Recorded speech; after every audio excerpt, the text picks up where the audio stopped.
Di sebuah perusahaan besar, masalah tidak pernah sederhana. Hari ini, perusahaan menghadapi krisis yang kompleks, penurunan penjualan, keterlambatan produksi, dan tingginya tingkat keluhan pelanggan. Situasi ini menuntut langkah cepat dan tepat. Kan seperti yang kalian di papan, penjualan kita sangat menurun hingga 20%.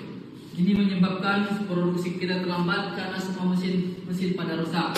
Maka dari itu, ada baiknya kita harus menyelesaikan solusi, bukan hanya sekedar gejalanya. Adakah yang bisa menyelesaikan?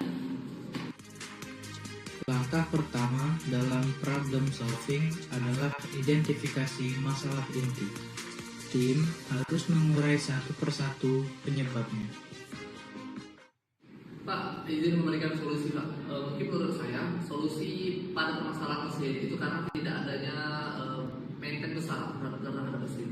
Nah, mungkin untuk kedepannya kita harus melakukan maintenance besar Pak terhadap mesin supaya bisa menyelesaikan masalah ini. Terima kasih Pak. Memberikan solusi Pak, saya melihat keluhan pelanggan kita semakin hari semakin meningkat karena keterlambatan dalam pengiriman. Menurut saya bagian pengirimannya kurang efisien Pak. Itu Pak, para pesaing kita meluncurkan produk baru dengan kualitas lebih murah. Ini menurut saya strategi pemasaran kita perlu diperbarui. Dengan diskusi terbuka, berbagai sudut pandang pun muncul. Semua ide dikumpulkan tanpa langsung menghakimi. Oke, mungkin untuk rekan-rekan sekalian, mungkin akar masalah dari perusahaan kita ini yaitu pertama adalah mesin. Solusinya bagaimana kita menjadwalkan perawatan mesin itu sendiri. Yang kedua yaitu adalah distribusi, di mana solusinya yang akan kita lakukan adalah digitalisasi sistem logistik untuk pemantauan lebih real time sehingga lebih bisa dikontrol.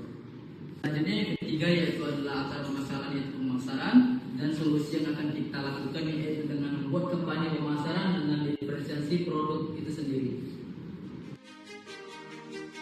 Dengan mengelompokkan solusi, tim dapat fokus pada langkah yang realistis, terukur, dan berdampak. Solusi yang disepakati tidak berhenti di meja rapat. Tim segera melakukan perbaikan mesin, memperbarui sistem distribusi, dan meluncurkan kampanye pemasaran. Semua langkah dipantau dengan indikator kinerja agar masalah tidak terulang. Kemudian rekan sekalian, dari krisis kemarin akhirnya penjualan kita naik menjadi 40%, yang dari kemarin turun 20%, sekarang naik jadi 40%. Inilah akibat dari solusi kali ini sangat bermanfaat itu.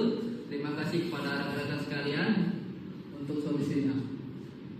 Baik Pak, sama-sama Pak, karena solusi yang bertiga ini hanya untuk perusahaan ini maju Pak. Baik teman-teman, kita apresiasi.